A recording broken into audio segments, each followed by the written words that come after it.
கேதாரேஸ்வரர் டெம்பிளும் ஹளபேடிலேயே உள்ளது. இதுவும் ஹொய்சல மன்னர்களால் 13ஆம் நூற்றாண்டில் கேதலா தேவிக்காக கட்டப்பட்டது.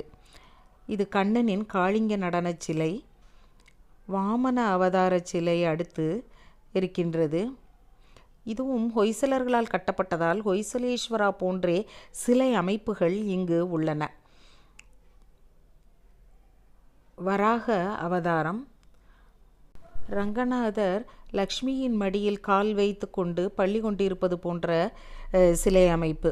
ஹொய்சலேஸ்வரா டெம்பிளில் 20,000 சிலைகள் வெளிப்பக்கம் உள்ளதனால் அதே போன்ற சிலைகள் தான் இங்கும் இருக்கின்றது. ஆபரணம் எல்லாவற்றிலும் ஒரே மாதிரியாகவே உள்ளது. என்ன அளவு மாத்திரம் சிறிதாக உள்ளது இங்குள்ள சிலைகள், அவ்வளவுதான். சிவா பார்வதி சிலை. இதுவும் வேர்ல்டு ஹெரிட்டேஜ் சைட்டில் ஒன்றாக உள்ளது. தூண்களுடன் உள்ள பெரிய ஹால் உள்புறம் பைரவர் சிலை செதுக்கப்பட்டிருக்கின்றது. ராவணன் கைலையை தூக்கும் சிலை. ரிஷப வாகனத்தில் சிவா